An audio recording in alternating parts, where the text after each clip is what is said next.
Fala, turma, e aí, tudo bem? Então, espero que sim. Estamos aqui para dar início à nossa série de videoaulas, dando continuidade ao nosso conteúdo.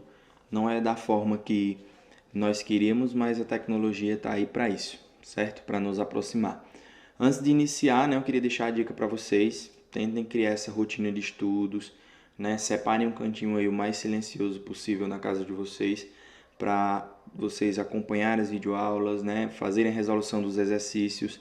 Tentem tornar o ambiente da casa de vocês o mais próximo possível da escola, tá bom? Nada de videoaula deitado, que isso aí não dá certo. Outra dica importante é o caderninho aí do lado, tá? Fazendo a anotação, a síntese da aula, vai ajudar muito vocês aí na resolução dos exercícios. E no mais vocês vão ter acesso aí ao contato com a gente para a gente estar tirando dúvida após as aulas. Beleza? Então, na aula de hoje, tá? Eu gostaria de, antes de iniciar a aula, que nós vamos falar sobre a Era Vargas, que vocês dessem uma olhada na anotação do nosso último conteúdo, a Primeira República, relessem aí o primeiro capítulo, para vocês se situarem no que vai acontecer agora. Mas fazendo um resumão, vocês têm que lembrar aí que a Primeira República ela é caracterizada pelo domínio das oligarquias, Apesar de ser uma república, aconteceu o domínio das oligarquias, A oligarquia de São Paulo, a produtora de café, e a de Minas Gerais, a produtora de leite. Por isso ficou conhecida também a Primeira República como República do Café com Leite. Lembram disso, E como é que eles faziam para se manter, alternar na presidência, tá? Apesar de ser uma república, o povo ter direito a voto, vocês lembram da atuação dos coronéis, do coronelismo, que exerciam controle sobre a população local. Então, as eleições no período, elas eram marcadas por fraudes, Eram eleições fraudulentas. E assim, as oligarquias de São Paulo e Minas Gerais, elas conseguiam permanecer nos cargos de presidência do país, do Brasil, e com isso elas atendiam a seus privilégios, tá?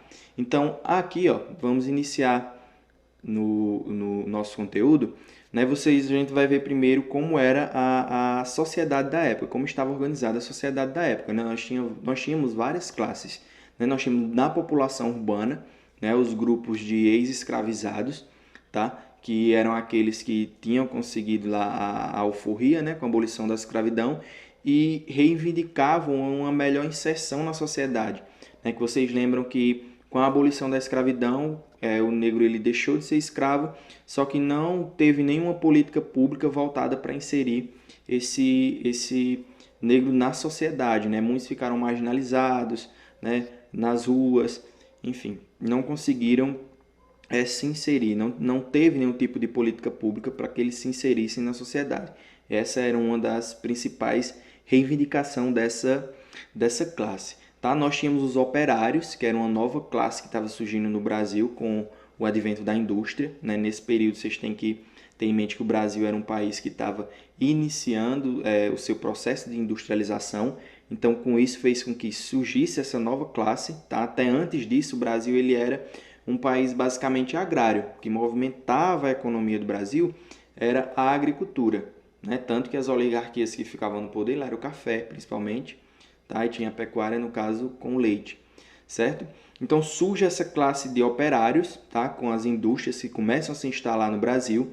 Surge a classe dos industriais, tá? Que eram os donos das indústrias, endinheirados, que começam a reivindicar uma maior participação na política. Prestem bem atenção nisso.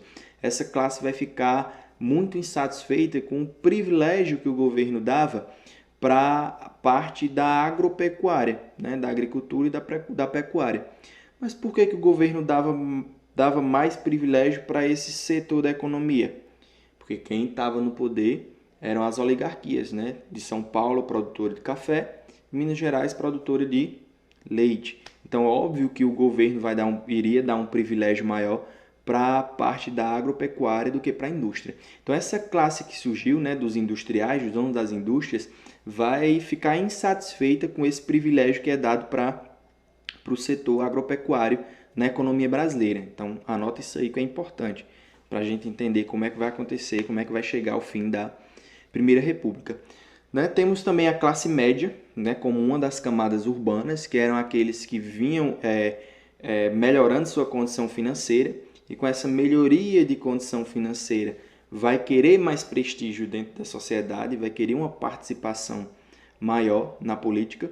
E nós tínhamos os militares, tá? O grupo dos militares também, algo muito importante, preste bem atenção, era outro grupo que estava insatisfeito com a política da época, né? Parte dos militares, eles viam que eles queriam, né, que o governo brasileiro incentivasse, né, a vinda de indústria, tá? Que via como uma forma de fazer com que tornar o Brasil mais moderno, né? Na mente deles, na época, a industrialização tornaria o Brasil mais moderno. Então, parte do grupo dos militares, eles eram a favor do processo de industrialização, que o governo brasileiro ele desse mais incentivo às indústrias, né? Então, aqui nós vimos as camadas urbanas, né? E vocês puderam perceber que dentro dessas camadas urbanas, cada grupo que nós citamos aqui, eles tinham seu interesse particular, certo? Nas camadas rurais, né, na população rural, nós tínhamos aqueles grupos conhecidos, né, que nós abordamos mais no primeiro capítulo,